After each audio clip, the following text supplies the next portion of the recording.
Hello and welcome to this introductory calculus video. The first part will be about the rise and run, or the slope, of a graph. And to introduce this topic, I will first of all just draw these two axes, the x and the y, and do a little bit of an introductory problem to motivate rise and run and the slope of a line. So yeah, let's do it. So say I have this x and y plane, and I have 2 points. Let's say 2, 1. Make that a little bit bigger. 2, 1, and say 5,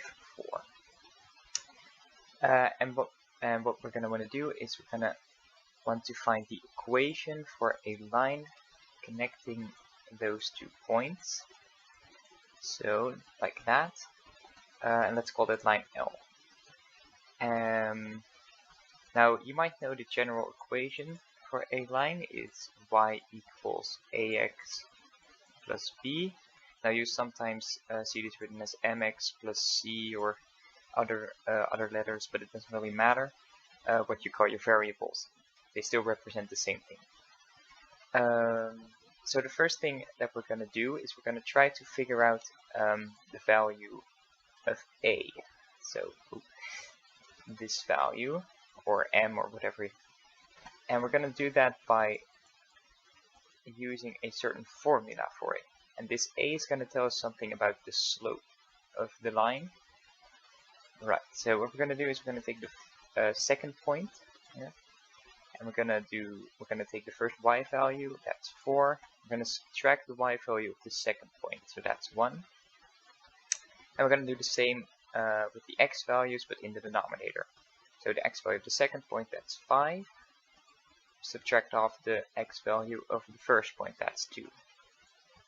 And so this gives us 3 over 3, and that's actually just 1. Like that. Alright, so I'll quickly rewrite this, not just this specific case, but a more general formula. So the value for a is the second y value minus the first, and in the denominator the second x value minus the first. And you'll also sometimes see this written as a triangle, which stands for difference. It's actually the capital letter delta, the Greek letter delta. Delta y divided by delta x. So it just stands for difference between one y value and the other. And this actually tells us something about the slope of this line. The fact that this is 1 means that for every x value 1 to the right, we go 1 upwards. So if this is a is 1, if we had a equal to 2, then we'd have 1 to the right and 2 upwards.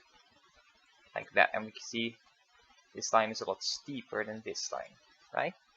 So a bigger a means a steeper line. And also, if the value of a is negative, I'll quickly mark that. Ooh. So say it were negative 1, and we go 1 to the right, and then move down 1. So like that. So a negative a value means that the slope, well, slopes downwards, right? So that's kind of how to interpret the value of a in your line. And what's often called the rise. So I'll name a few things, a bit of terminology. So this is often called the rise of a line, right? And this is the run. And what we actually did here is here in this example, actually, so this was, I'll quickly call this a and this b. And a is actually just the second x value minus the first, and b is second y value minus the first. So that's the same as here, right? And that's just the length of this this bit of the triangle here.